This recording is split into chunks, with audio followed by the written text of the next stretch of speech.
चलिए शांत हो जाइए। आइए क्वेश्चन कर लेते हैं।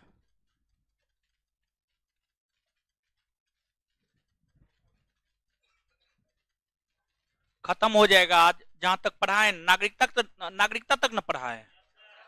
नागरिकता के बाद जो है मौलिक अधिकार पढ़ा रहे थे। मौलिक अधिकार पढ़ा रहे थे तो चैप्टर नंबर 8 पे हम लोग हैं और चैप्टर नंबर 8 में जो है कुछ क्वेश्चन करवाए थे, जहां तक भी करवाए थे। हाँ वही जो भी है वहां से आगे जो है हम आपको करवा रहे हैं। ठीक है, तो आज चैप्टर नंबर 8 और 9 का क्वेश्चन हो जाएगा और इसके बाद फिर अगर टाइम बचा तो मौलिक अधिकार पढ़ेंगे और नहीं तो फिर 19 तक हो गया था चैप्टर नंबर 8 में। अब क्वेश्चन नंबर 20 पलटिएगा।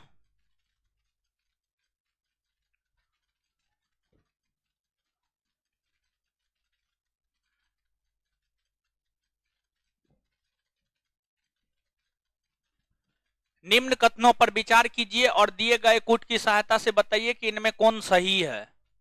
संविधान में यूनियन ऑफ स्टेट शब्द प्रयुक्त हुआ है क्योंकि भारतीय राज्यों को अलग होने का अधिकार नहीं है। सही है या गलत? सही है। एसके धर आयोग ने राज्यों के पुनर्गठन हेतु भाषा के आधार की अपेक्षा प्रशासनिक सुविधा को वरीयता दी है। पंडित नेहरू, सरदार पटेल और पट्टाभी सीतारामैया की अध्यक्षता में कांग्रेस कमेटी राज्यों के पुनर्गठन में भाषाई आधार के पक्ष में नहीं थी, नहीं था, प्रशासनिक आधार के पक्ष में था। कौन कौन सही है? 1, 2 और 3, अर्थात आंसर क्या हो जाएगा? डी, सभी तीनों। यदि भारतीय संघ में नए राज्यों का सृजन किया जाता है तो संविधान की किस अनुसूची का संशोधन करना आवश्यक है? किसका? प्रथम अनुसूची। प्रथम अनुसूची। जब किसी नए राज्य का निर्माण होता है तो 2 अनुसूची में संशोधन होता है, पहला और चौथा। पहला और चौथा। पहला। अन्य रजबारों के भारत में विलय के बाद भी किन तीन राज्यों ने भारत में शामिल होना विलंबित किया? जूनागढ़, हैदराबाद और जूनागढ़ को किस आधार पर मिलाया गया? जनमत संग्रह। हैदराबाद पुलिसिया कार्रवाई के तहत ऑपरेशन पोलो। जम्मू कश्मीर को विलय पत्र पर हस्ताक्षर। विलय पत्र पर हस्ताक्षर। 500 से अधिक रजवाड़ों के भारत में विलय के लिए कौन उत्तरदायी था? सरदार वल्लभ भाई पटेल। सरदार वल्लभ भाई पटेल। निम्नलिखित जोड़ों में से किसने देशी रियासतों को भारतीय संघ का अंग बनाने में सबसे महत्वपूर्ण भूमिका अदा की? सरदार पटेल और वीपी मेनन। सरदार पटेल और वीपी मेनन। मूल संविधान में राज्यों को कितने वर्गों में रखा गया था? 4। मूल संविधान में राज्यों को कितने वर्गों में? 4। भाग को, खो, गो और घो, यही 4 वर्ग में रखा गया था। को के अंतर्गत आपको ब्रिटिश प्रांत आता था। ब्रिटिश प्रांत जहां गवर्नर जनरल का शासन था। ब्रिटिश प्रांत जहां गवर्नर जनरल का शासन था। खो के अंतर्गत बड़े देशी रियासत। बड़े देशी रियासत जहां राजा महाराजाओं का शासन था। और गो के अंतर्गत छोटे देशी रियासत, यहां पर भी जो है आपको राजा महाराजाओं का ही शासन था। और घो के अंतर्गत जो है आपको जीते हुए क्षेत्र जैसे कि अंडमान निकोबार द्वीप समूह। क्लियर है? तो यही 4 वर्ग में 4। भारतीय संघ में कितने राज्य है? 28। भारतीय संघ में कितने राज्य? 28। संविधान के परिवर्तन के समय राज्यों को 4 श्रेणियों ओ, बो, सो तथा दो में बांटा गया था। इन श्रेणियों को किस वर्ष समाप्त किया गया?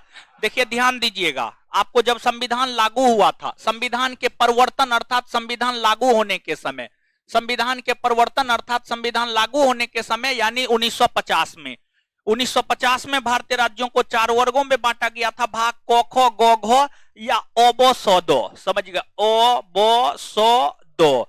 तो अब देखिएगा, आप सभी लोग जानते होंगे कि एक संविधान संशोधन हुआ है, 7वां संविधान संशोधन। 7वां संविधान संशोधन 1956 में हुआ था और 7वां संविधान संशोधन 1956 के तहत राज्यों का पुनर्गठन किया गया। 7वां संविधान संशोधन 1956 के तहत राज्यों का पुनर्गठन किया गया और राज्यों का पुनर्गठन करते हुए जो मूल संविधान में 4 भागों में ओबोसोदो में बांटा गया था, इसको समाप्त कर दिया गया। समझ गए, इसको समाप्त कर दिया गया और 1956 ईस्वी में भारत में 2 प्रकार के क्षेत्र बनाए गए, एक राज्य और दूसरा केंद्र शासित प्रदेश। एक राज्य और दूसरा केंद्र शासित प्रदेश।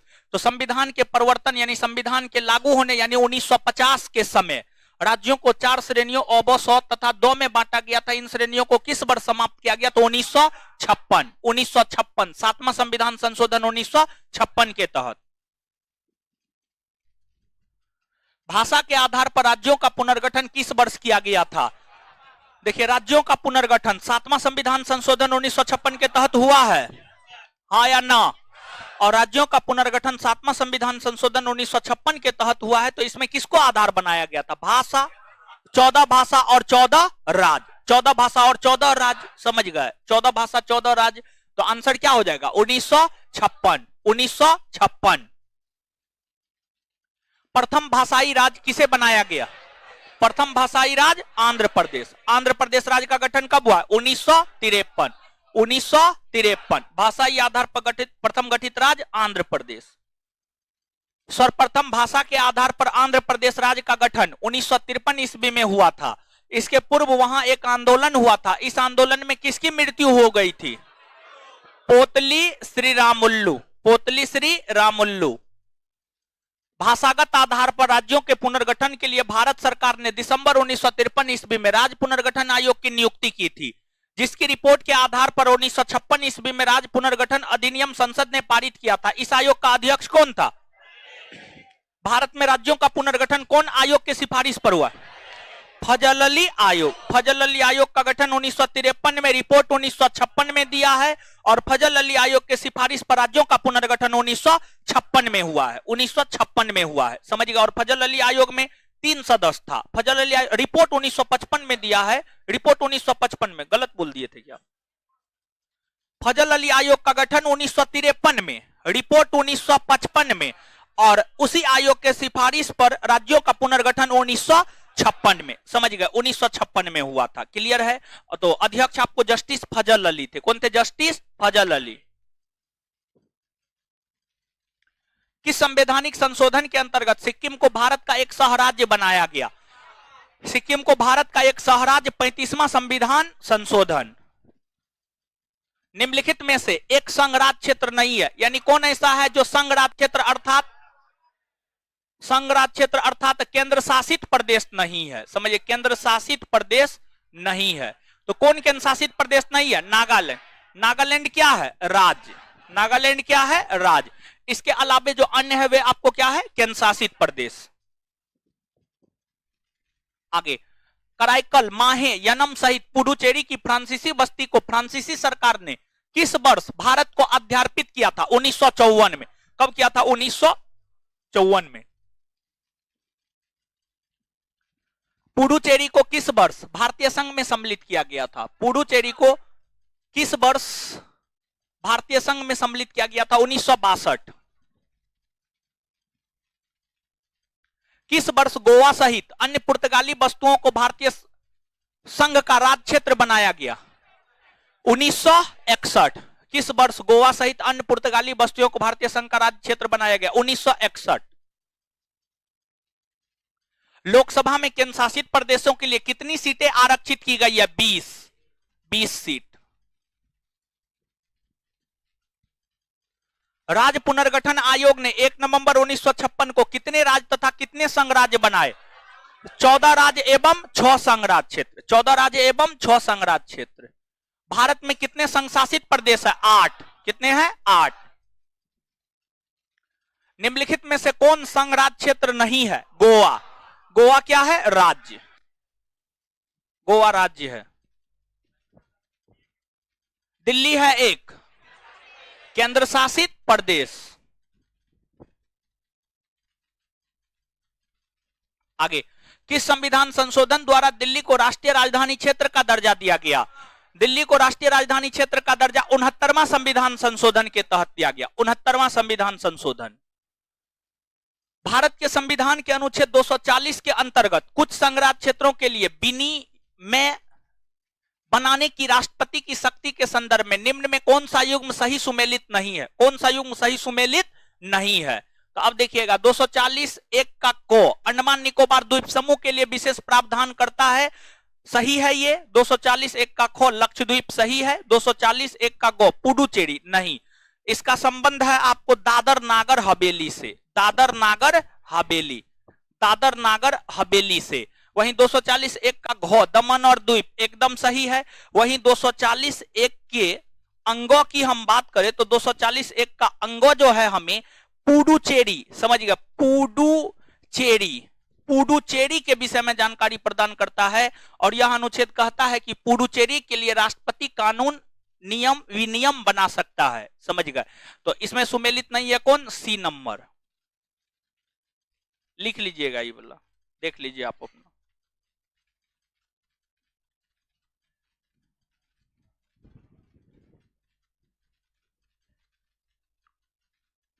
निम्नलिखित में से कौन एक गलत है? गोवा को 1987 में पूर्ण राज्य का दर्जा प्राप्त हुआ, सही है। देखिए गोवा को जब भारत में 1961 ईस्वी में शामिल किया गया था तो उसे केंद्र शासित प्रदेश का दर्जा दिया गया, केंद्र शासित प्रदेश का दर्जा दिया गया, लेकिन 1987 ईस्वी में जाकर के गोवा को पूर्ण राज्य का दर्जा दिया गया, सही है ये। दीव खंभात की खाड़ी में एक टापू है, एकदम सही है।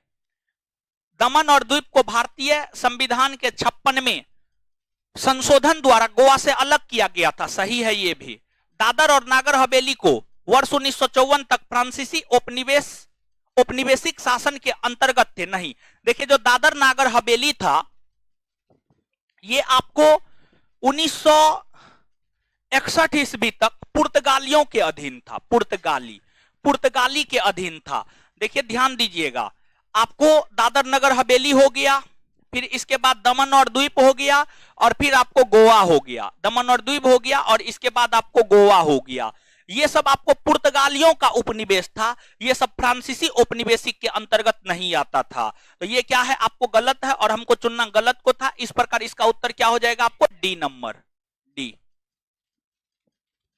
नीचे से लिखिएगा गोवा दमन और द्वीप, गोवा दमन और द्वीप, दादर नगर हवेली,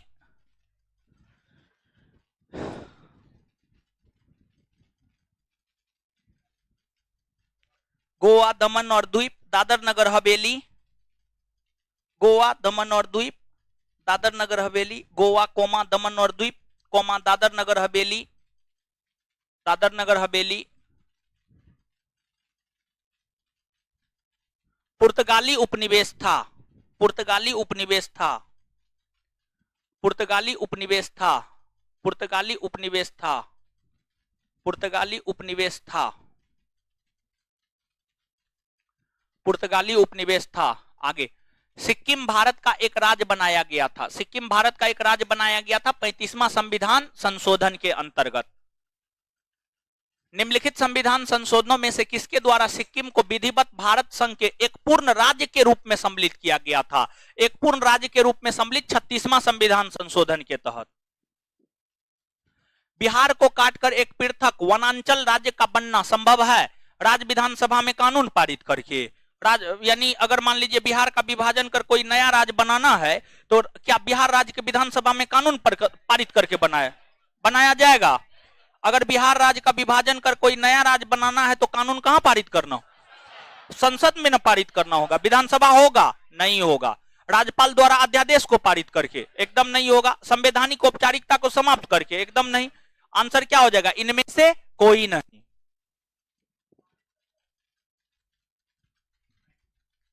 क्या है 45?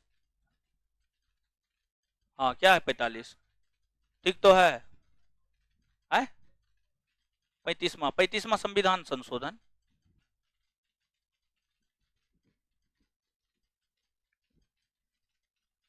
चलिए वो नींद में रहते हैं का हो? ओ फास्ट बोल दिए। आप लोग को भी फास्ट लग रहा है जी, लड़कियों से पीछे हैं वो।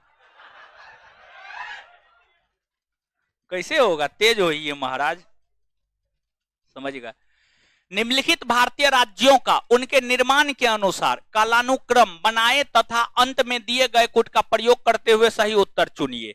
तो देखिए छत्तीसगढ़ राज्य का गठन हुआ है 1 नवंबर 2000। अरुणाचल प्रदेश राज्य का गठन हुआ है 1987। झारखंड राज्य का गठन हुआ है 15 नवंबर 2000। 15 नवंबर 2000।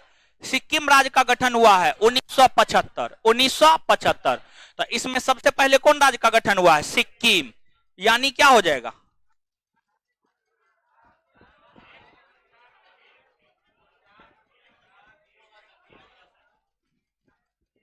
चार, उसके बाद 2, 4 2 1 3, यानी आंसर क्या हो जाएगा? बी। नीचे दिए हुए राज्यों को भारत संघ के संपूर्ण राज्य का दर्जा प्राप्त होने का सही कालानुक्रम कौन सा है? देखिए ध्यान दीजिएगा, सिक्किम का गठन हुआ है 1975, अरुणाचल प्रदेश 1987, नागालैंड 1963, हरियाणा 1966। तो अब कालक्रमानुसार सजाइए। इसमें सबसे पहले कौन राज्य का गठन? नागालैंड। सबसे पहले नागालैंड, नागालैंड के बाद हरियाणा, हरियाणा के बाद सिक्किम, सिक्किम के बाद अरुणाचल प्रदेश। अर्थात इसका सही उत्तर क्या हो जाएगा? बी। क्या हो जाएगा? बी। नागालैंड सबसे पहले 1963, हरियाणा 1966, सिक्किम 1975 और अरुणाचल प्रदेश 1987। अर्थात आंसर क्या हो जाएगा? बी। छत्तीसगढ़ राज्य कब, छत्तीसगढ़ राज्य स्वरूप में कब आया? 1 नवंबर 2000। उत्तराखंड राज्य की स्थापना हुई थी वर्ष 2000 में। वर्ष 2000 में।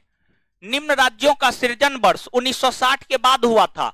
इन्हें उनके गठन के आरोही काल क्रमानुसार व्यवस्थित करिए और अपना उत्तर दिए गए कूट की सहायता से चुनिए।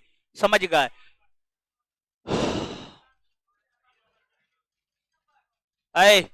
हरियाणा का गठन कब हुआ? 1900, सिक्किम 1900, नागालैंड 1900, मेघालय 1972। मेघालय 1972।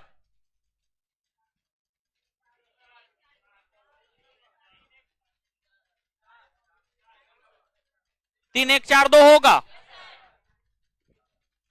अच्छा एगो बात बताइएगा, कौन ऐसा लड़का है जो पूरा राज्य का बता सकते हैं स्थापना वर्ष? पूरा राज्य का स्थापना वर्ष बता सकते हैं? ईस्वी बाइज आए, दिनांक नहीं, ईस्वी बताना है। कोई लड़का लड़की है? 2800 का। हाँ 2800 का।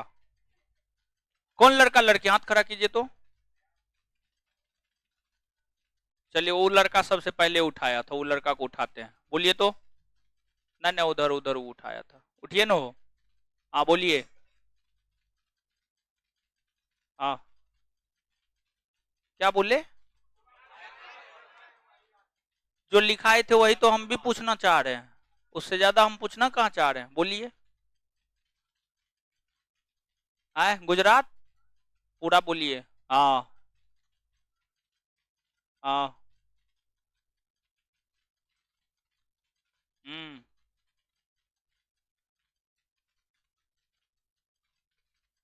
बोलने दीजिए उनको, कोई सहायता मत कीजिए। हाँ ठीक है।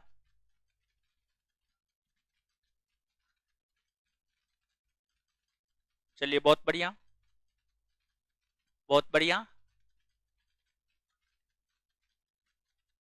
चलिए बहुत बढ़िया। छत्तीसगढ़ बहुत बढ़िया, बहुत बढ़िया। तेलंगाना 2 जून 2014। 2 जून 2014। एक बार इनके लिए जोर से ताली बजा दीजिए हो। आंसर सी होगा। देखिए आप ही के क्लास में यो लड़का, बैठ जाइए अब, आप ही के क्लास में यो लड़का और 2 4 5 गो हाथ उठाया था कि बोलेंगे। समझ गए? एक आध गो लड़कियों हाथ उठाई थी। आए 2800 2800 मतलब 14 गो तो 1 नवंबर 1956 को हो गया है। ठीक है, बाद बाकी 14 गो का बताना था, समझिएगा। बताइए आप लोग का क्या हाल है। ऐसा थोड़े है कि उसी को पढ़ाए हैं, आप लोग को तो एकदम पढ़े भी नहीं किए हैं, उसको एकदम रूम पे जाकर के पर्सनली होम ट्यूशन देते हैं, समझ गए। रिजल्ट उसी का होगा, आप लोग का रिजल्ट होगा, भ्रम में जी रहे हैं रिजल्ट होगा, झूठ का सपना सजाए हुए हैं कि कुछ हो जाएगा। भारत में निम्नलिखित राज्यों के बनाने के सही कालानुक्रम की पहचान नीचे दिए कूट से कीजिए। आंध्र प्रदेश राज्य का गठन 1953, हिमाचल प्रदेश राज्य का गठन 1971, हरियाणा राज्य का गठन 1966, सिक्किम राज्य का गठन 1975। चलिए मिलाइए क्या होगा। 1 3 2 4, 1 3 2 4, यानी आंसर क्या हो जाएगा बी। क्या हो जाएगा बी। बी ऑनलाइन वाला सब पढ़ रहा है ना वो। हाँ आगे, निम्न राज्यों के निर्माण का सही आरोही क्रम मतलब बढ़ते क्रम, समझिएगा। आरोही क्रम मतलब बढ़ते क्रम। देखिए ध्यान दीजिएगा, नागालैंड राज्य का गठन हुआ है 1963, मेघालय 1972, सिक्किम 1975 और अरुणाचल प्रदेश 1987। तो देखिए बढ़ते क्रम में ना है, 1963 से बड़ा है 1972, 1972 से बड़ा है 1975, 1975 से बड़ा है 1987। बढ़ते क्रम में है या नहीं है, ये चीज देखिए, है ना। हो आंसर ए होगा ना। हाँ तो आंसर ए होगा। संविधान के 56वें, 55वें, 53वें एवं 36वें संशोधन द्वारा क्रमशः क्या हुआ है। गोवा, अरुणाचल प्रदेश, मिजोरम तथा सिक्किम को राज्य का दर्जा प्रदान किया गया है। किस आयोग की अनुशंसा के आधार पर पंजाब पुनर्गठन अधिनियम द्वारा पंजाब और हरियाणा राज्य गठित किए गए। शाह आयोग। कौन आयोग, शाह आयोग। उत्तराखंड राज्य के सृजन के समय 11वें वित्त आयोग ने इसे निम्नांकित राज्य का दर्जा दिया था, विशेष वर्ग के राज्य का दर्जा दिया था, विशेष वर्ग के राज्य का दर्जा दिया था। संसद की नए राज्यों को बनाने की प्रक्रिया के बारे में निम्नलिखित कथनों में से कौन सा एक सही नहीं है।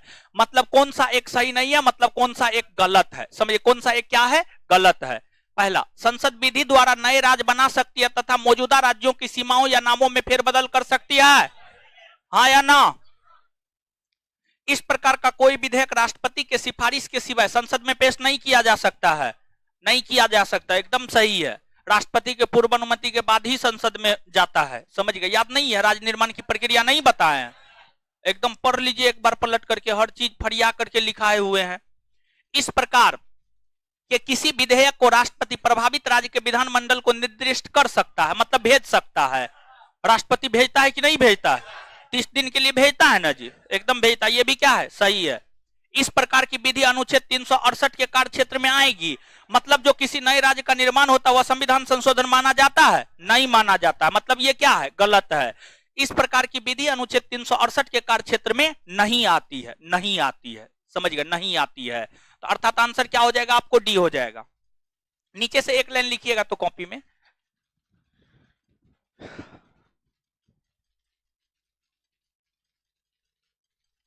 किसी नए राज्य का निर्माण होना, किसी नए राज्य का निर्माण होना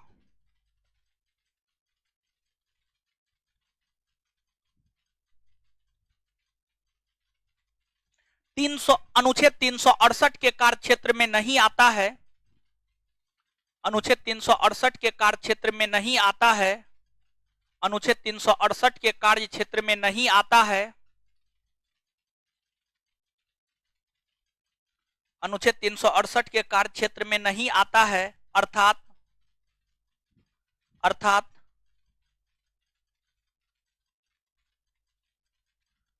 संविधान संशोधन नहीं माना जाता है, अर्थात संविधान संशोधन नहीं माना जाता है।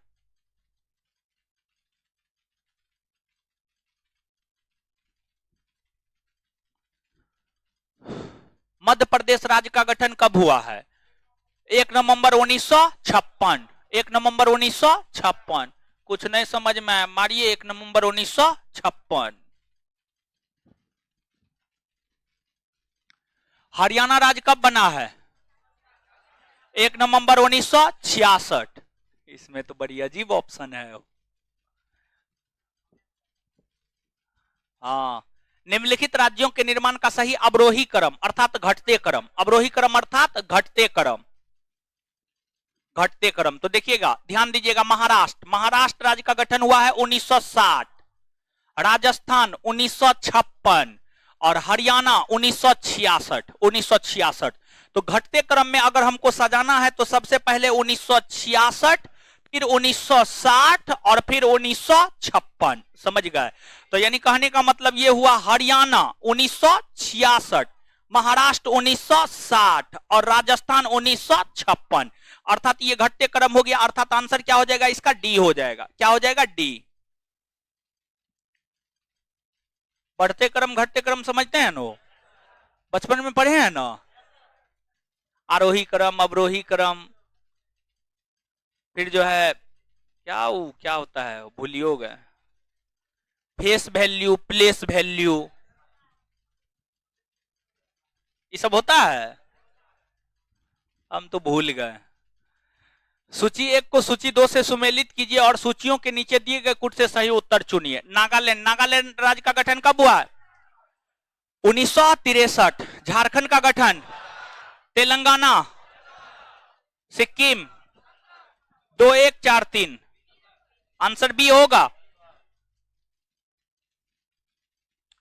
निम्न में से एक कथन असत्य है, बताइए। एक कथन असत्य है मतलब एक कथन गलत है। जो एक कथन असत्य है मतलब एक कथन गलत है, उसको चुनना है।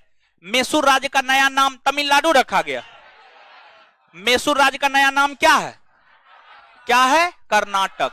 किस राज्य का नया नाम तमिलनाडु है? मद्रास। किसका? मद्रास। बाद बाकी सब क्या है? सही है। समझ गए? तो आंसर क्या हो जाएगा? ए। 63 का आंसर ए। 64। उल्फा उग्रवादी किस राज्य से संबंधित है? असम। किस राज्य से? असम। निम्नलिखित कथनों में से कौन सा या से सत्य है?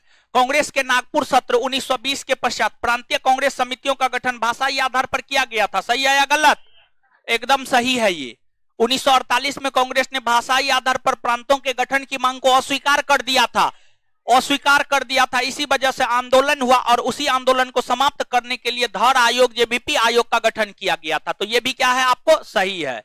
तो कौन सा सही है? ए और बी दोनों। आंसर क्या हो जाएगा? डी। अनुच्छेद 1 में उल्लिखित भारत व संघ शब्द से क्या आशय है? देश का नाम व राज पद्धति का प्रकार। देश का नाम व राज पद्धति का प्रकार। भारत देश का नाम है और जो है राज पद्धति का प्रकार है। किस अनुच्छेद के तहत संसद राज्यों को संघ में मिलाने, क्षेत्र में वृद्धि करने या कमी करने की शक्ति प्राप्त है? अनुच्छेद 3। किस अनुच्छेद के तहत संसद को राज्य को संघ में मिलाने, क्षेत्र में वृद्धि करने या कमी करने? अनुच्छेद 3। राज्यों के सीमा क्षेत्र में वृद्धि, कमी, नाम परिवर्तन से संबंधित अध्यादेश पर निम्नलिखित में से किसकी पूर्व मंजूरी आवश्यक है?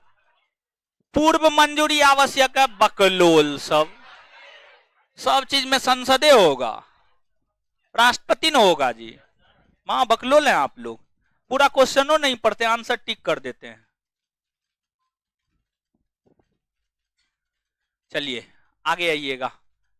1950 में संविधान द्वारा भारतीय संघ एवं राज्यों के वर्गीकरण से संबंधित निम्न कथनों पर विचार कीजिए। पहला, 1950 में संविधान द्वारा भारतीय संघ के राज्यों को 4 क्षेत्रों में वर्गीकृत किया गया था। नहीं। सही या गलत? सही है नो। भारत को खो गो घो 4 वर्गीकरण के नाम रखे गए थे। भाग घो में अंडमान व निकोबार द्वीप समूह सम्मिलित थे। एकदम सही है। भाग को में उन राज्यों को शामिल किया गया जहां गवर्नर जनरल का शासन था। एकदम सही है। अरे ब्रिटिश प्रांत, ब्रिटिश प्रांत में गवर्नर जनरल का शासन था, तो एकदम ये भी सही है। उपर्युक्त में से कौन सा से कथन असत्य है? मतलब कौन सा कथन जो है आपको गलत है ये कह रहा है। कौन सा कथन गलत है? तो इसमें कोई भी गलत नहीं है। अर्थात आंसर क्या हो जाएगा? D number. D number. उपर्युक्त में से कोई नहीं। तो इसका सही उत्तर हो जाएगा आपको डी नंबर, उपर्युक्त में से कोई नहीं, क्योंकि सभी के सभी स्टेटमेंट क्या है आपको सही है। उड़ीसा नाम परिवर्तन अधिनियम द्वारा ओडिशा नाम रखा गया, यह अधिनियम कब आया? 2011। 2011 रिपीटेड क्वेश्चन है। इससे पहले ये क्वेश्चन कभी अभी तुरंत 5-10 मिनट पहले आया है? नहीं आया है, नहीं आया है। आंसर डी होगा। हाँ, रिपीटेड क्वेश्चन है।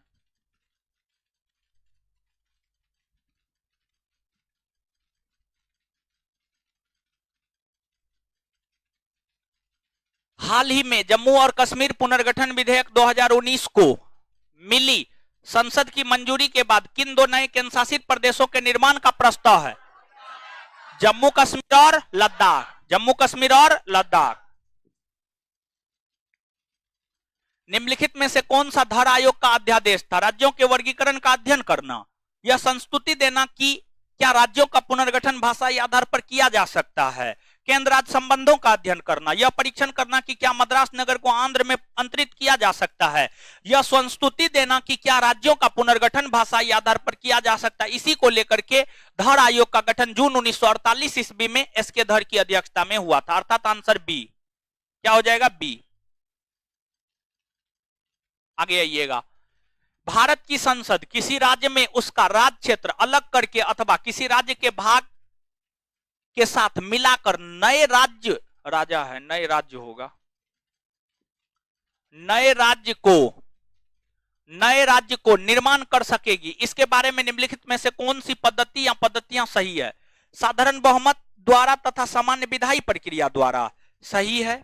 राष्ट्रपति की अनुशंसा से जो आमतौर पर विधेयक को उस या उन राज्य या राज्यों के विधानमंडल को भेजते हैं जो विधेयक में प्रस्तावित परिवर्तनों से प्रभावित होने वाले हैं। सही है। राष्ट्रपति को दी गई प्रधानमंत्री की सलाह से। एकदम सही है, सब सही है। आंसर ए, बी और सी, यानी आंसर बी। भारत संघ के संबंध में निम्नलिखित में से कौन सा या से कथन सही है? भारत संघ अमेरिकन की अपेक्षा कैनेडियन फेडरेशन की भांति अधिक है। एकदम सही है, कल्ले बताए हैं, लिखाए भी है। अवशिष्ट शक्तियां संघ में निहित है। एकदम सही है। भारत संघ के राज्यों के पास पृथक होने का संवैधानिक अधिकार है ना? संवैधानिक अधिकार नहीं है। भारतीय संघ से कोई भी राज्य अलग नहीं हो सकता है। नीचे दिए कुट का प्रयोग कर सही उत्तर चुनिए। कौन कौन सही है? केवल 1 और 2। भारत के भूभाग के बारे में निम्नलिखित में से कौन सा या से कथन सही है? इसमें राज्यों के भूभाग समाविष्ट है। भारतीय भूभाग के अंतर्गत राज्य का भूभाग समाविष्ट है। प्रथम अनुसूची में विनिर्दिष्ट संघ राज्य क्षेत्र इसमें समाविष्ट है। एकदम है। केंद्र शासित प्रदेश भी है। इसमें अन्य उपार्जित भूभाग सम्मिलित किए जा सकते हैं। समझ गए? तो 1, 2 और 3, आंसर डी। चलिए, खत्म हो गया। जो लोग अच्छे ढंग से पढ़े होंगे उनको क्वेश्चन में कोई दिक्कत नहीं होगा, और जो लोग अच्छे ढंग से नहीं पढ़े होंगे उनको क्वेश्चन में दिक्कत होगा और उनको जीवन में हर जगह दिक्कत होगा। समझ गए? उनका सॉल्यूशन कुछ नहीं है। समझ गए? तो पढ़िए, बढ़िया से पढ़िए। देखिए, हमेशा हम आपको कहते रहते हैं अगर आपको बेहतर करना है ना, तो जो है बात यह है कि अगर आपको बेहतर करना है तो जिस दिन जो पढ़ाया जाता है उसी दिन घर पे जाकर के उसका रिवीजन कीजिए। और हम लिख करके दे सकते हैं, इसमें 10% लोग ही ऐसा करते होंगे, 90% लोग ऐसा नहीं करते होंगे। यही सत्य है। क्या जो बताया जाता है, पिछले दिनों पिछला क्लास में क्वेश्चन करवाए थे, उससे पहले पढ़ाए थे, तो जैसे मान लीजिए पिछला क्लास में क्वेश्चन करवाए थे तो घर पे जाके पढ़े थे ईमानदारी से। भगवान सूर्य का कसम है, भगवान सूर्य का कसम है। कौन कौन घर पे जाके पढ़े थे? हाथ खड़ा कीजिए। देखिए, हाथ खड़ा कीजिए बढ़िया से, थोड़ा देखिए हम भी। चलिए, कुछ लोग है 10% है, रिजल्ट तो 10% का होता है। समझ गए? इसी वजह से चिंता नहीं करना है। आगे आइएगा। अगला चैप्टर है बस नागरिकता।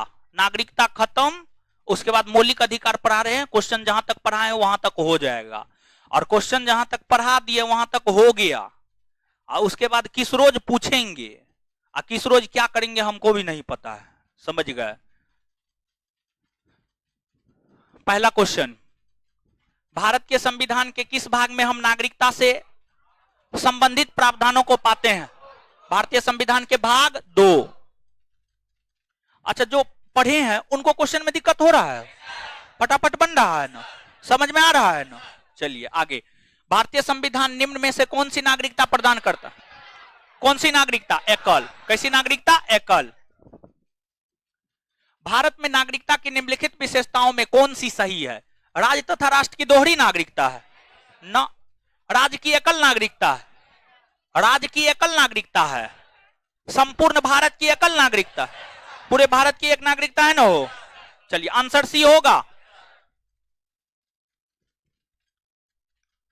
भारतीय नागरिकता नहीं प्राप्त की जा सकती है, जन्म द्वारा की जा सकती है, देशीयकरण द्वारा की जा सकती है, किसी भूभाग के सम्मिलन द्वारा, भारतीय बैंक में धन जमा करके, भारतीय बैंक में धन जमा करके नागरिकता प्राप्त की जा सकती है? नहीं की जा। ये बात बताए थे ना हो? नहीं बताए थे?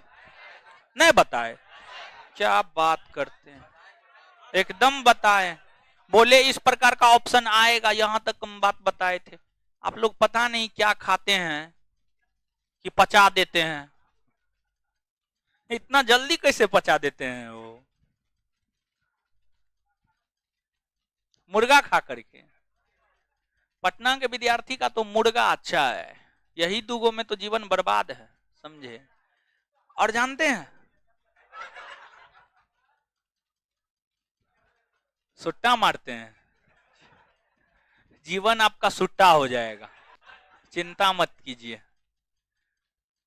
माए बाप देता है पढ़ने के लिए, यहां पर आकर के एकदम फ्री होकर के जो मन होता है लॉज में वही करता है। खैनी खाएगा, सुट्टा मारेगा, समझे? और क्या क्या करते हैं? और भी कुछ करते हैं। सुट्टा का मतलब नहीं समझे? सिगरेट पीना, बीड़ी पीना, समझे? चलिए आए, हर चीज कीजिए, ठीक है, सब चीज कीजिए, लेकिन पढ़िए मन से। जो करना है आप कीजिए, पढ़िए मन से। कभी मिलिए हमको भी चाय पान दुकान पे, हम भी खिलाएंगे पिलाएंगे। शर्माना ना है, एकदम नहीं। पीते हैं तो बोलिए हाँ पिएंगे, दीजिए। भारतीय नागरिकता, आगे आइएगा क्वेश्चन। भारत का एक नागरिक अपनी नागरिकता खो देगा, भारत का एक नागरिक अपनी नागरिकता खो देगा, भारतीय नागरिकता का परित्याग करता है तब खोएगा या नहीं खोएगा? खो देगा। स्वेच्छा से अन्य देश की नागरिकता प्राप्त करता तब भी खो देगा। आगे, किसी अन्य देश के नागरिक से विवाह करता है, किसी अन्य देश के नागरिक से विवाह करने पर नागरिकता थोड़े खो देगा। मान लीजिए कि हम ही हैं, हम भारतीय हैं, हम अमेरिकन कोई महिला से शादी कर लिए, तो ऐसा थोड़े है कि ऐसा थोड़े है कि हम भारत की नागरिकता खो देंगे, नहीं, समझिएगा। और वो अमेरिकन को भारतीय बना लेंगे, समझिए? तो ऐसा नहीं ना होगा। वो सरकार की आलोचना करता है, सरकार की आलोचना करेंगे तो हमारी नागरिकता चली जाए। अगर सरकार की आलोचना करने से नागरिकता जाती तो सबसे पहले कन्हैया कुमार की नागरिकता चली जाती। सबसे ज्यादा आलोचना करता है, बढ़ियों चीज का आलोचना करता है वो, समझ गए? तो इस आधार पे नहीं होता है, तो क्या हो जाएगा? एक और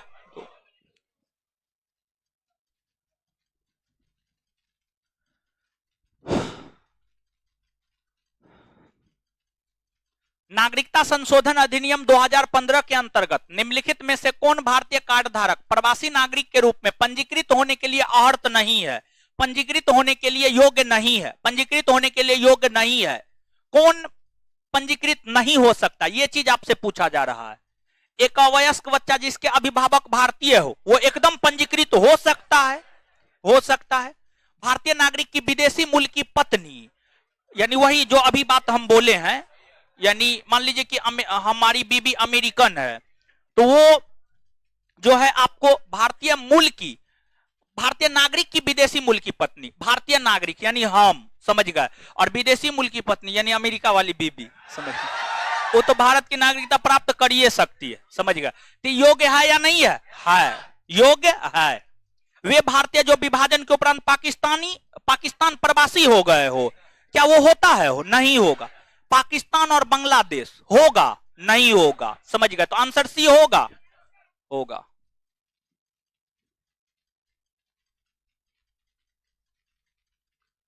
किस देश में दोहरी नागरिकता का सिद्धांत स्वीकार किया गया? संयुक्त राज्य अमेरिका, संयुक्त राज्य अमेरिका। चलिए आगे। निम्नलिखित कथनों पर विचार कीजिए। नागालैंड, असम, मणिपुर, आंध्र प्रदेश, सिक्किम, मिजोरम, अरुणाचल प्रदेश तथा गोवा की प्रादेशिक मांगों को देखते हुए भारत के संविधान में अनुच्छेद 371 ए से लेकर 371 आई अंतर्विष्ट किए गए हैं। देखिए ध्यान दीजिएगा, सुनिएगा। अनुच्छेद 370 के तहत जम्मू कश्मीर राज्य को विशेष राज्य का दर्जा दिया गया है। अनुच्छेद 370 के तहत जम्मू कश्मीर राज्य को विशेष राज्य का दर्जा दिया गया। फिर अनुच्छेद 371 के तहत महाराष्ट्र और गुजरात को विशेष राज्य का दर्जा दिया गया। महाराष्ट्र और गुजरात को विशेष राज्य का दर्जा दिया गया है। इसके बाद अनुच्छेद 371 ए के तहत, अनुच्छेद 371 ए के तहत नागालैंड को विशेष राज्य का दर्जा, 371 बी के तहत असम, 371 सी के तहत मणिपुर, 371 डी और ई के तहत आंध्र प्रदेश, 371 एफ के तहत सिक्किम, 371 जी के तहत मिजोरम, 371 एच के तहत अरुणाचल प्रदेश, 371 आई के तहत गोवा, आई के तहत गोवा। इन राज्यों को 371 A B C D E F G H I J I तक के तहत जो है विशेष राज्य का दर्जा दिया गया है। यानी इन राज्यों को विशेष राज्य का दर्जा देने के लिए 371 ए से लेकर के 371 आई तक जो है भारतीय संविधान में अंतर्विष्ट किए गए हैं, मतलब भारतीय संविधान में शामिल किए गए हैं। अर्थात ये सही है या गलत? क्या है? सही है। समझ गए? सही है। नीचे से लिखिएगा।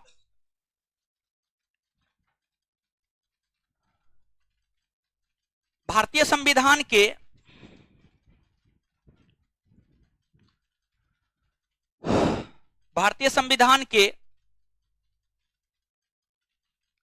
भारतीय संविधान के अनुच्छेद 371 के तहत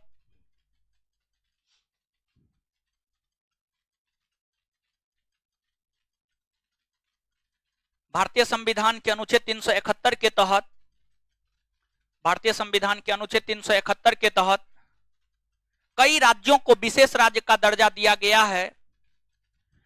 कई राज्यों को विशेष राज्य का दर्जा दिया गया है। कई राज्यों को विशेष राज्य का दर्जा दिया गया है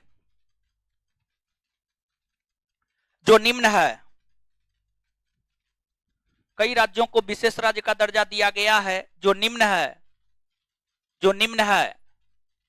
अब नीचे से एक तरफ अनुच्छेद और एक तरफ राज्य, दो कॉलम बनाइएगा। 5, 7, 10 लाइन का दो कॉलम बनाइएगा। एक तरफ लिखिएगा अनुच्छेद, दूसरे तरफ लिखिएगा राज्य। एक तरफ लिखिएगा अनुच्छेद, दूसरे तरफ लिखिएगा राज्य। राज्य, एक तरफ अनुच्छेद, दूसरे तरफ राज्य। अनुच्छेद में लिखिएगा 371, अनुच्छेद में लिखिएगा 371, 371। राज्य में महाराष्ट्र और गुजरात, राज्य में महाराष्ट्र और गुजरात।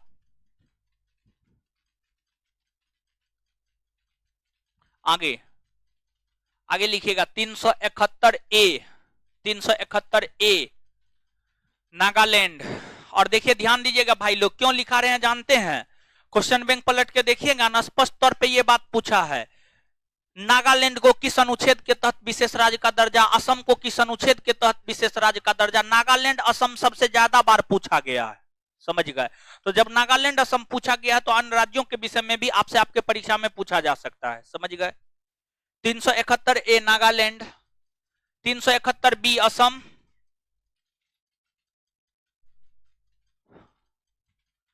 371 सी मणिपुर, 371 सी मणिपुर, 371 डी और ई आंध्र प्रदेश, 371 डी और ई आंध्र प्रदेश, 371 डी और ई आंध्र प्रदेश, 371 एफ सिक्किम, 371 एफ सिक्किम, 371 जी Mizoram,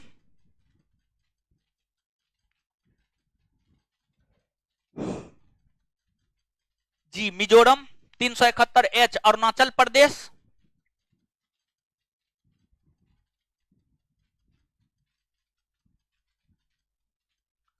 371H Arunachal Pradesh, 371I Goa, 371I Goa,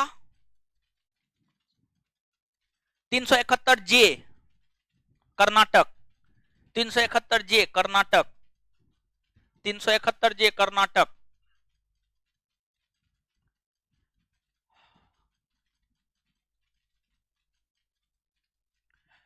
D और ई में ही आंध्र प्रदेश और तेलंगाना दोनों आ जाएगा। हैदराबाद भी डी और ई में ही आ जाएगा। कोई अभी हैदराबाद बोल लेते, ठीक है। चलिए आगे आइएगा भाई जी लोग। तो पहला नंबर स्टेटमेंट सही है या गलत? सही है ना हो? हाँ आगे। भारत तथा संयुक्त राज्य अमेरिका के संविधान में 2 राजतंत्र है किंतु नागरिकता एक हरी है। सही है या गलत? मार फट्टा से हम ठीक कर देंगे। सही है, कौन बोले? 100 फट्टा मारेंगे, गिनेंगे एक, समझ गए? 2 राजतंत्र है, संघ और राज्य है, लेकिन नागरिकता अमेरिका में 2 हरी और भारत में 1 हरी। तो कैसे सही है? सही है गलत? भारत में कैसी नागरिकता, अमेरिका में तो गलत हुआ ना। कोई व्यक्ति देशीयकरण द्वारा भारत का नागरिक है, कभी भी अपनी नागरिकता से वंचित नहीं किया जा सकता। एकदम किया जा सकता, एकदम किया जा सकता है। अगर मान लीजिए पता चला कि धोखा से नागरिकता ले लिया है, अगर मान लीजिए कि नागरिकता प्राप्त करने के 5 वर्षों के भीतर कोई न्यायालय 2 या 2 वर्ष से अधिक की सजा सुनाती है, तो नागरिकता समाप्त होगी या नहीं होगी? तो हो सकता है ना हो। तो ये क्या है, सही है या गलत? हाँ सही है ना? सही है। सही है गलत? गलत है बकलोल, समझ गए? एकदम कंफ्यूज आ जाते हैं। उपरोक्त कथनों में से कौन सा या से सही है? केवल एक, अर्थात इसका उत्तर क्या हो जाएगा? डी। सब होगा। हे भगवान, कौन ग्रह पे रहता है? हो शुक्र ग्रह से आया है तो। हे भगवान, इसमें क्या नहीं समझ में आया है? हो इसमें क्या नहीं समझ में आया है? बोल रहा है सब होगा। बात है कि पढ़वे नहीं करता है वो भाई महाराज, क्या करे अब आप लोग का। एगो सुई का विकास करना होगा। जो नहीं पढ़ेगा उसको डेली एगो सुई देंगे, मर जाएगा। सुई में पानी भर के देंगे। चलिए, निम्न में से कौन नागरिकता के अर्जन हेतु शर्तों को नियत करने के लिए सक्षम है? नागरिकता प्राप्त करने की शर्तों को नियत करने हेतु सक्षम है कौन? संसद। संसद क्या होगा? संसद। संसद। नागरिकता अधिनियम 1955 के अंतर्गत पंजीकरण द्वारा भारतीय नागरिकता प्राप्त करने के लिए भारतीय मूल के व्यक्ति को कितने वर्ष बिताने हो? 7 वर्ष। कितने वर्ष? 7 वर्ष। भारतीय संविधान के किन अनुच्छेदों में नागरिकता संबंधी प्रावधान किए गए? अनुच्छेद 5 से 11। किस अनुच्छेद के तहत संसद को नागरिकता के संबंध में कानून बनाने का अधिकार प्राप्त किया गया है? अनुच्छेद 11। किसी व्यक्ति की भारतीय नागरिकता निलंबित की जा सकती है, मतलब समाप्त की जा सकती है, यदि कोई व्यक्ति स्वेच्छा से दूसरे देश की नागरिकता ग्रहण कर लेता है। हाँ या ना? यदि वह नागरिकता के दायित्व से परिचित नहीं है, अगर मान लीजिए कि हमको ये पता नहीं, हम भारत के लोग हैं, हम भारत के नागरिक हैं, नागरिक का क्या अधिकार है, क्या दायित्व है, ये हमको पता नहीं है, तो क्या इस आधार पर हमारी नागरिकता छीन ली जाएगी? नहीं छीनी जाती है। गांव में जो बूढ़े बुजुर्ग हैं, उनको थोड़े पता है कि हमारा क्या दायित्व है, क्या कर्तव्य है, उनको नहीं पता है। तो क्या बूढ़ा बुजुर्ग का भारत सरकार नागरिकता छीन सकता है? नहीं छीना। अगर भारत के नागरिकों को कर्तव्य और दायित्व की जानकारी नहीं है, तो भारत सरकार का यह कर्तव्य है कि भारत सरकार जो है उन लोगों को नागरिकता के विषय में बताएं, उनके कर्तव्य और दायित्व के विषय में भारत सरकार उनको बताएं, ना कि नागरिकता छीनी जाती। नागरिकता नहीं छीनी जाती, इस आधार पर आपकी नागरिकता नहीं छीनी जाती है। जैसे मान लीजिए कि आप अपने पिताजी के संतान है।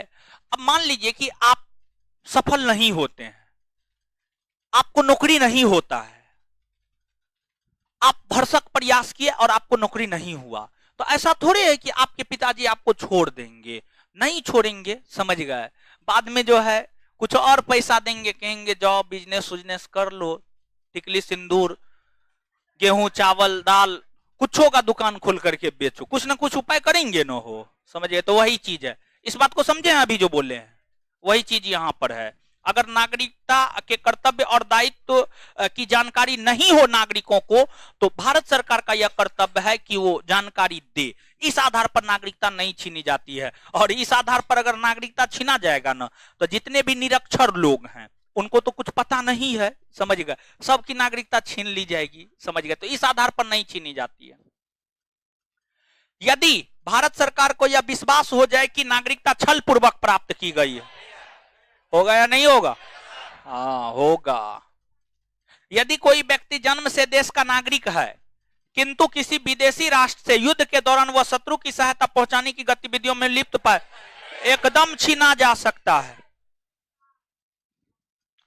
एक तीन और आंसर सी होगा।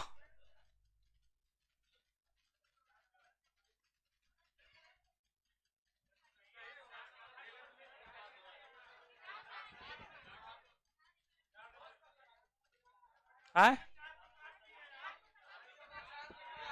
क्या?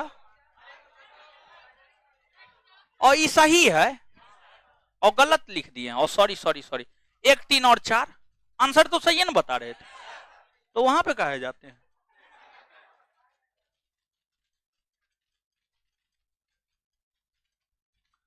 देशीयकरण द्वारा नागरिकता प्राप्ति का एक तरीका क्या है?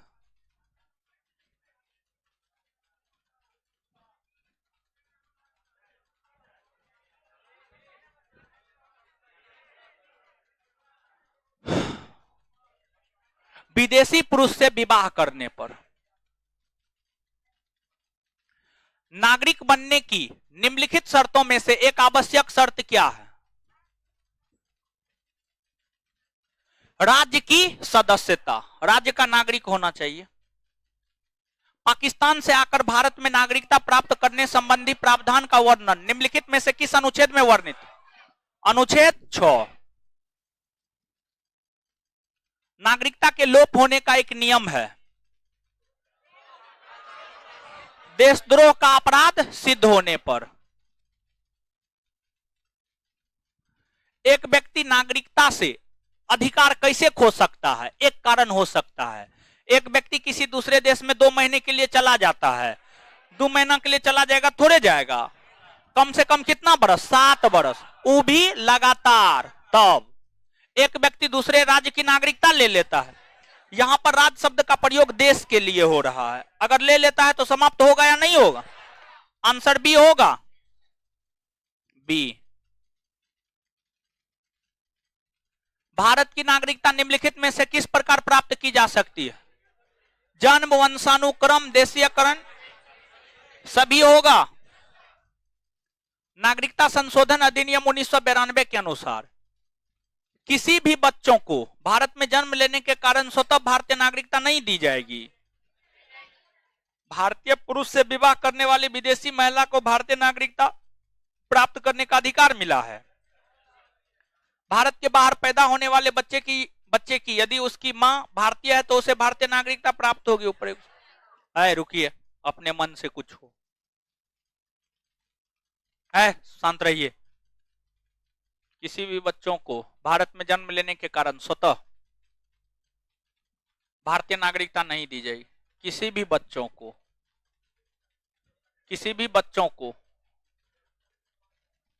जन्म लेने के कारण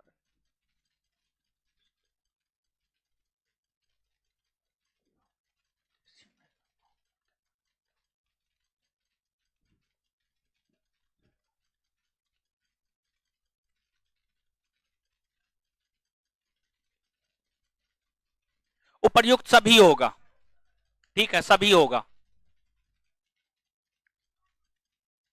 हाँ, क्या?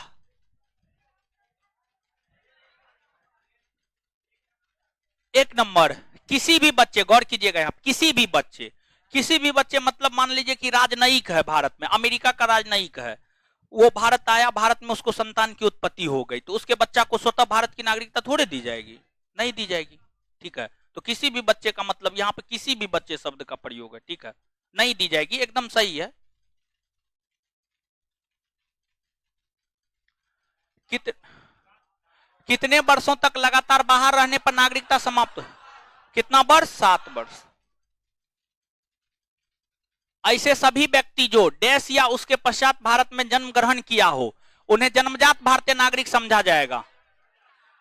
26 जनवरी 1950। भारत में रहने वाला ब्रिटिश नागरिक दावा नहीं कर सकता है। देखिए आप याद कीजिए, हम आपको क्या बताएं, विदेशी नागरिकों को क्या वो मौलिक अधिकार प्राप्त नहीं होता है? क्या गो? क्या गो? 5 गो ना? कौन कौन? हाँ,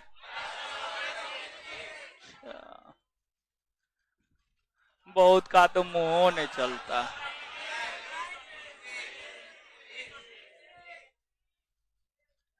ये 5 गो विदेशी को प्राप्त होता है। चलिए, धर्म की स्वतंत्रता का अधिकार, धर्म की स्वतंत्रता का अधिकार का चर्चा है 25 से 28। जीवन और व्यक्तिगत स्वतंत्रता की सुरक्षा का अधिकार 21। विधि के समक्ष समानता 14। व्यापार और व्यवसाय की स्वतंत्रता 19 में है, अनुच्छेद 19 में है। और आप लोग को तो नहीं पढ़ाए हैं अभी, अनुच्छेद 19 नहीं पढ़ा है, अनुच्छेद 19 में है। व्यापार वाणिज्य की स्वतंत्रता अनुच्छेद 19 में है, समझिएगा 19 में है। तो अब देखिएगा, भारत में रहने वाले ब्रिटिश नागरिक दावा नहीं कर सकता। कौन मौलिक अधिकार का दावा नहीं कर सकता? 19, 14, 21 या 25 से 28? कॉमन सेंस लगाइए थोड़ा सा। है ये होगा ना? नहीं होगा, ये कंफर्म है ना? कोई कंफ्यूजन नहीं ना इसमें? अच्छा क्वेश्चन है ये, समझ, बहुत अच्छा क्वेश्चन है। ये होगा। अनुच्छेद 19 नहीं प्राप्त होता है, तो अनुच्छेद 19 में व्यापार व्यवसाय की स्वतंत्रता है, उसका दावा नहीं कर सकता है। क्या वो क्वेश्चन है? वो 45 गो है। चलिए ठीक है।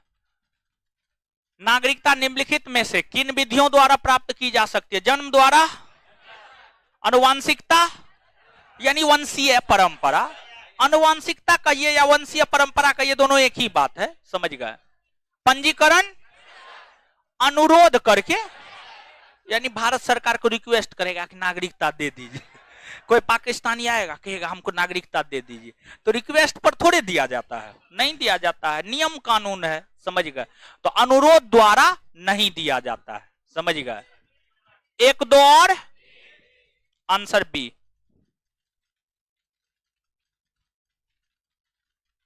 नागरिकता प्राप्त करने के लिए शर्तें निर्धारित करने वाला सक्षम निकाय कौन है? संसद। कौन है? संसद। भारतीय संविधान के अंतर्गत भारत के नागरिकों को वे कौन से अधिकार प्राप्त है जो गैर नागरिकों को नहीं है? यानी क्वेश्चन क्या कह रहा है जानते हैं? अरे सुनिए नो, क्वेश्चन ही कह रहा है कौन ऐसे अधिकार है जो भारत के लोग को प्राप्त है, अब विदेशी को प्राप्त नहीं है। गैर नागरिक का मतलब यहां पर विदेशी हुआ, गैर नागरिक का मतलब क्या हुआ? विदेशी। यानी कौन ऐसा अधिकार है जो भारत के लोग को प्राप्त है, विदेशी को प्राप्त नहीं है? क्वेश्चन ये है। कुछ सार्वजनिक पदों की पात्रता, यानी सरकारी नौकरी, सरकारी नौकरी, भारत का जनसंख्या अपने इतना है, भारत सरकार भारत के लोग को तो नौकरी दे ही न पाता है। और जानते हैं आज पेपर में आया, आज के हिंदुस्तान में है, समझ गए। अब कहां का संस्करण है ये नहीं बता सकते हैं, लेकिन आज के हिंदुस्तान में है, सुनाते हैं पढ़ करके, सुन लीजिए आप लोग भी। हिंदुस्तान रेलवे में 72,000 से अधिक पद खत्म। नई दिल्ली भारतीय रेल में बीते 6 साल में यानी मोदी जी के काल में, 6 साल में यानी मोदी जी के काल में तृतीय चतुर्थ श्रेणी के 72,000 से अधिक पद समाप्त यानी सरेंडर किए जा चुके हैं। जबकि इस अवधि में रेलवे बोर्ड ने सभी जोनल रेलवे को 81,000 पद और समाप्त करने का प्रस्ताव भेजा है। 81,000 और, समझ गए? यानी रेलवे के 1.5 लाख से अधिक पदों पर भविष्य में कभी भर्ती नहीं की जाएगी। सरकार का मानना है कि ये गैर जरूरी पद है। आधुनिकता की पटरी पर दौड़ रही रेलवे में उक्त पदों की दरकार समाप्त हो गई है। मतलब बेरोजगारी और बढ़ने वाला है, समझ गए? यही चीज बताना चाह रहे थे।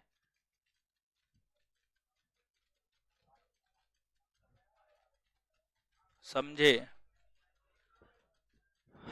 कुछ सार्वजनिक पदों की पात्रता, मतलब सरकारी नौकरी की हम बात करें तो सरकारी नौकरी करने का अधिकार भारत के लोग को है, विदेशी को थोड़े है, विदेशी को नहीं। हम आपको नहीं बताएं ये चीज, एकदम बताए हुए हैं। संसद व विधानमंडल के सदस्य होने का अधिकार, मतलब लोकसभा, राज्यसभा, विधानसभा, विधान परिषद का सदस्य कौन बन सकता है? भारत के नागरिक बन सकते। क्या कोई विदेशी बन सकता है? नहीं बन सकता। यानी चुनाव क्या कोई विदेशी भारत में लड़ सकता है? नहीं लड़ सकता है। चुनाव भारत में भारतीय लोग ही लड़ सकता है, और चुनाव लड़ करके विधानसभा, विधान परिषद, लोकसभा, राज्यसभा का सदस्य वो बन सकता है। तो इसके बाद अनुच्छेद 15, 16 एवं 19 द्वारा प्रदत्त मौलिक अधिकार ये विदेशी को प्राप्त होता है? सिर्फ कहां के लोग को प्राप्त? आंसर क्या होगा बताइए? डी होगा, डी होगा ना? हो उपर्युक्त सभी है। एंग्लो इंडियन है, इंडियन है, एंग्लो इंडियन, इंडियन है वो है।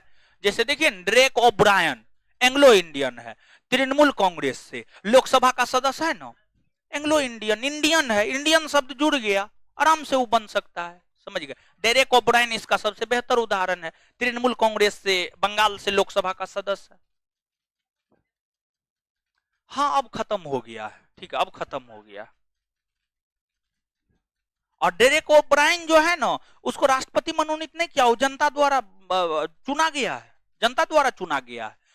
एंग्लो इंडियन है, प्रकृति में एंग्लो इंडियन है वो, लेकिन जनता द्वारा निर्वाचित है वो, राष्ट्रपति उसको मनोनीत नहीं किया है एंग्लो इंडियन होने के नाते, ऐसा नहीं है, ठीक है? एंग्लो इंडियन मूल तौर पर इंडियन ही है, एक प्रकार से कहिए तो।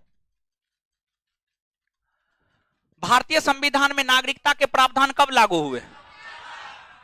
बोलिए। 1900? अच्छा, याद रखे हुए हैं, हमको तो लगा भूले होंगे।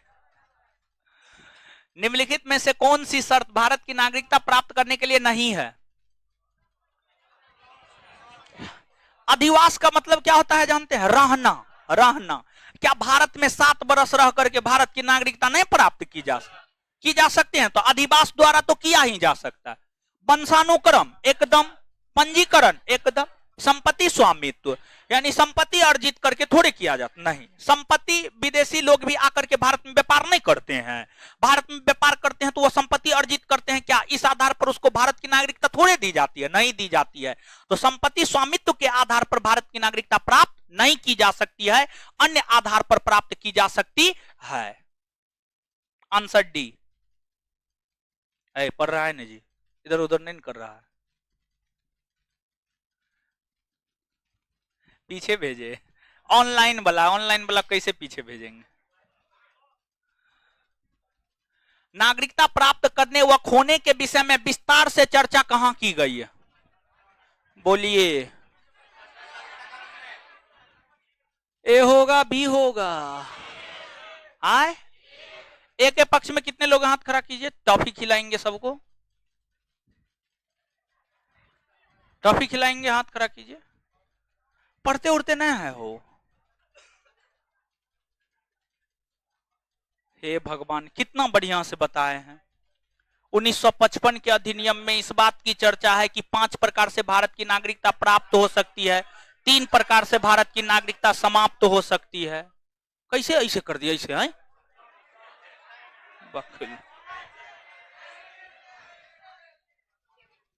1955 का नागरिकता कानून। देखिए देखिए इसको क्या कर रहा है, देखिए देखिए कहां जा रहे हैं, कहां जा रहे हैं, कहां जा रहे हैं? जाइए जाइए। हाँ क्या है? बट जो हम लिखा है वो सही है। आगे निम्नलिखित में से किस स्थिति में किसी व्यक्ति को भारतीय नागरिकता से वंचित किया जा सकता? किस स्थिति में? निर्वाचन के दौरान, आपातकाल के दौरान, युद्ध के दौरान, उपर्युक्त सभी।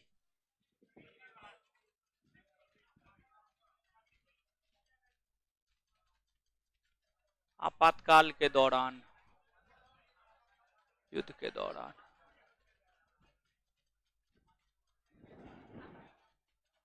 देखिए, आपातकाल भी तब लगेगा जब युद्ध या बाह्य आक्रमण होगा, और युद्ध के दौरान तो होगा ही।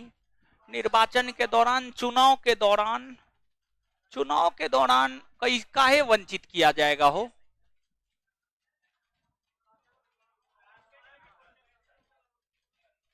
है, हल्ला मत कीजिए।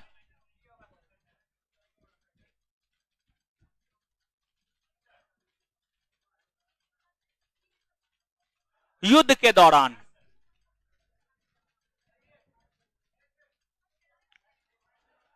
हाँ,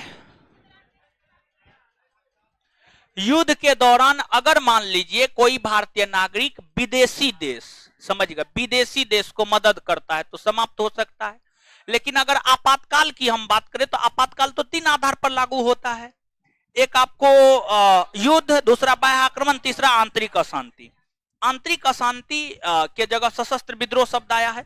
देश के भीतर अगर विद्रोह होता है तो उस आधार पर थोड़े समाप्त होता है, नहीं, समझ गए? तो युद्ध के दौरान होगा। भारत में एकल नागरिकता की अवधारणा अपनाई गई है इंग्लैंड से।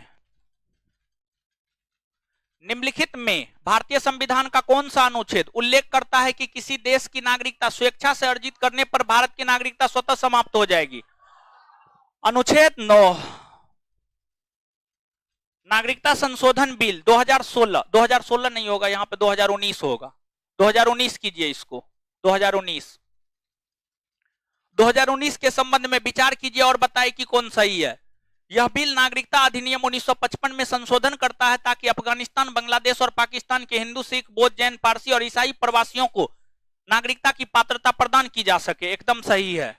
इस बिल के अनुसार OCI, overseas citizen of India card holder किसी भी कानून का उल्लंघन करता है तो उनकी पंजीकरण रद्द किया जा सकता है, किया जा सकता है। सही है ये भी, आंसर सी। नागरिकता अधिनियम 1955 की धारा 8, 9 तथा 10 में नागरिकता समाप्ति की निम्नलिखित में कौन सी स्थितियां बताई गई है? 8 में यह बताया गया है कि अगर कोई नागरिकता का परित्याग करता है तो उसकी नागरिकता समाप्त हो जाएगी। 9 में यह बताया गया है किसी अन्य देश की नागरिकता स्वीकार करने पर नागरिकता समाप्त हो जाएगी। और 10 में यह बताया गया है भारतीय संविधान के अनादर, अनिष्ठा आदि के आधार पर भारत सरकार द्वारा नागरिकता से वंचित किया जा सकता है।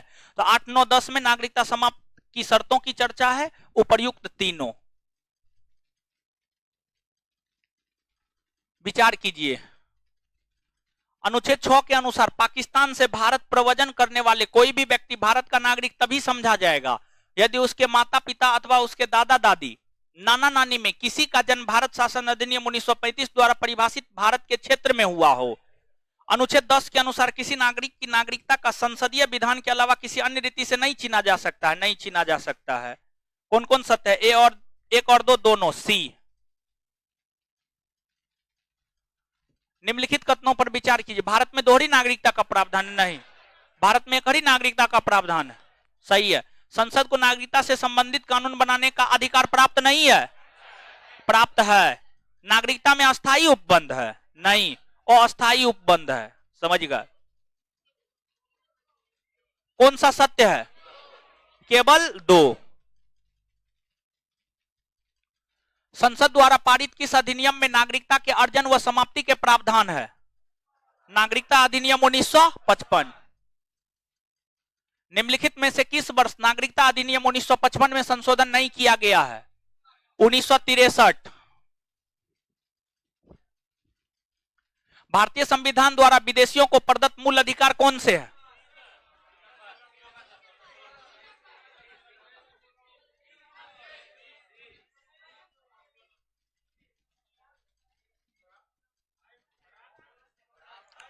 भारतीय संविधान द्वारा विदेशियों को प्रदत्त मूल अधिकार कौन से? नहीं शब्द जोड़िए, कौन से नहीं है, नहीं शब्द जोड़िए तभी क्वेश्चन सही होगा। कौन से नहीं है, नहीं शब्द जोड़िए तब क्वेश्चन सही होगा। नहीं शब्द जोड़िए,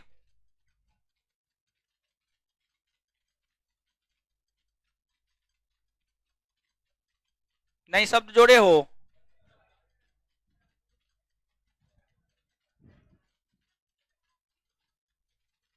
है आगे, हाँ ठीक है, नहीं यहाँ पे नहीं शब्द ही होगा, समझ गए। 15, 16, 19, 29 और 30। आगे, भारतीय संविधान द्वारा विदेशियों को प्रदत्त मूल अधिकार कौन से हैं? ये सही है, ठीक है। देखिए ध्यान दीजिएगा, दोनों एक ही क्वेश्चन हो गया था, यहाँ पे नहीं होगा, यहाँ पे नहीं जोड़ना होगा तभी इसका उत्तर आपको मिल पाएगा। तो यहाँ पे नहीं जोड़िएगा तब ये क्वेश्चन सही है और इसका उत्तर होगा 15, 16, 19, 29 और 30। इसके बाद अगला क्वेश्चन में नहीं जोड़ना नहीं है, समझ गए। नहीं जोड़ना नहीं है, अगर आप समझे हैं तो आंसर बताइए बस। ये क्वेश्चन सही है या गलत? आंसर क्या होगा? सी होगा। चलिए इसका मतलब है आप लोग समझते हैं, सी होगा। ऑनलाइन वाले समझे कि नहीं समझे हो? है कौन ऐसे हैं जो नहीं समझे हैं? अभी हम तुरंत उठा के पूछेंगे। सब समझ गए हैं, समझ गए। आप तो पढ़वे नहीं किए हैं, है समझे हैं? सही में क्या है समझाइए थोड़ा सा हमको उठ करके। आज पता चलेगा लड़की को कम दिमाग होता है कि ज्यादा दिमाग होता है। बोलिए समझाइए हमको। मास्क हटाइए ना। अरे नहीं पकड़ेगा, कोरोना नहीं पकड़ेगा, हमको नहीं है कोरोना। है अच्छा ठीक है, बोलिए। है नहीं सुने, है शांत होइए, सुनने दीजिए। है बोलिए तो। हाँ नहीं होता है, और बाद बाकी उसके अलावा। अच्छा एक बात बताइएगा, अनुच्छेद 18 विदेशी को प्राप्त होता है? मारफट्टा से ठीक है कर देंगे हम, कम दिमाग होता है, बैठिए। चलिए आगे आइएगा। कानूनी दर्जे के आधार पर व्यक्तियों के निम्नलिखित में कौन से वर्ग हैं? नागरिक, अन्य देशीय नागरिक, राज्यविहीन व्यक्ति, शरणार्थी। समझिए यही 4 वर्ग है। नागरिक, अन्य देशीय नागरिक, राज्यविहीन व्यक्ति और शरणार्थी। ए, निम्नलिखित में से किस भारतीय दंड संहिता की धारा में भारतीय नागरिक द्वारा किए गए आपराधिक कृत्यों हेतु परिभाषा व दंड का प्रावधान है और यह 1955 के नागरिकता अधिनियम में प्रवासियों हेतु भी शामिल है? 7A, धारा 7A। नागरिकता अधिनियम 2015 में किस गार्ड धारक का विलय किसमें किया गया? PIO का OCI में। नागरिकता का अर्थ है नागरिकों के पूर्ण सिविल एवं राजनीतिक अधिकार से, लोकसभा और हर राज्य की विधानसभा के निर्वाचन के लिए मताधिकार से, संसद और विधानसभा का सदस्य बनने के अधिकार से। 1, 2 और 3। नागरिकता अधिनियम 1955 के अंतर्गत निम्नलिखित में से कौन सी रीति नागरिकता प्राप्त करने की रीति नहीं है? वंशानुक्रम तो है, पंजीकरण है, राज्य क्षेत्र का सम्मिलित होना है, विदेशी नागरिकता या दोहरी नागरिकता। ये नहीं है, आंसर डी हो गया। चलिए खत्म हो गया। चलिए जहां तक पढ़ाए थे वहां तक ऑब्जेक्टिव क्वेश्चन हो गया। अब बताइए, अब मौलिक अधिकार पढ़ा रहे हैं ना? जहां तक पढ़ा दिए वहां तक का क्वेश्चन हो गया है, ठीक है। अब आपका काम क्या है देखिए, कल आपको बिट्टू सर का क्लास है, परसों आपको छुट्टी है, परसों छुट्टी है, संडे है, छुट्टी है। फिर मेरा अगला क्लास कब होगा? आपके क्लास कब होगा? मंगलवार को। अब आपका काम क्या है पता है? 1, 2 तक हम दे दिए थे होमवर्क, हमको पूरा याद है, ठीक है। आपका अगला काम है, सुन लीजिए, 1 से लेकर के, चैप्टर नंबर 9 था,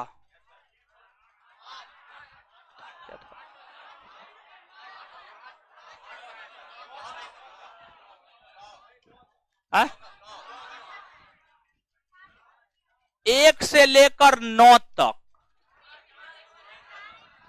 4 को छोड़कर, 4 को छोड़कर, 1 से लेकर 9 तक 4 को छोड़कर पूरा ऑब्जेक्टिव सब्जेक्टिव होंठ पे रहना चाहिए, समझ गए? मंगलवार को जब हम आएंगे ना, तो आरती का थाली लेके आएंगे, और जो जवाब दे देंगे उनका आरती नहीं उतारेंगे, जो जवाब नहीं देंगे उनका आरती उतारेंगे। और हो सकता है कि आपका टेस्ट भी हो सकता है, ठीक है, ये भी बात है, या फिर टेस्ट हो जाएगा या फिर पूछ देंगे, 2 में से 1 होगा। देखिए इतना हो गया है, लगभग जो है हमको लगता है कि पॉलिटी में कुछ भी नहीं हुआ, 500 क्वेश्चन तो जरूर हो गया होगा। 500 क्वेश्चन, 500 क्वेश्चन, 500 क्वेश्चन। देखिए मैच रहा है वहां पे, टूट जाएगा ना तो कमर टूट जाएगा। मैच रहा है पूरा बेंच को, ऐसे ऐसे झूल रहा है, समझ गए? तो हम पर क्या है पता चल गया ना? हाँ, तो अब आज जो है इतना ही, हमको निकलने दीजिए, तब निकलिएगा। धन्यवाद आप सभी का। देखिए देखिए देखिए देखिए ये सबको।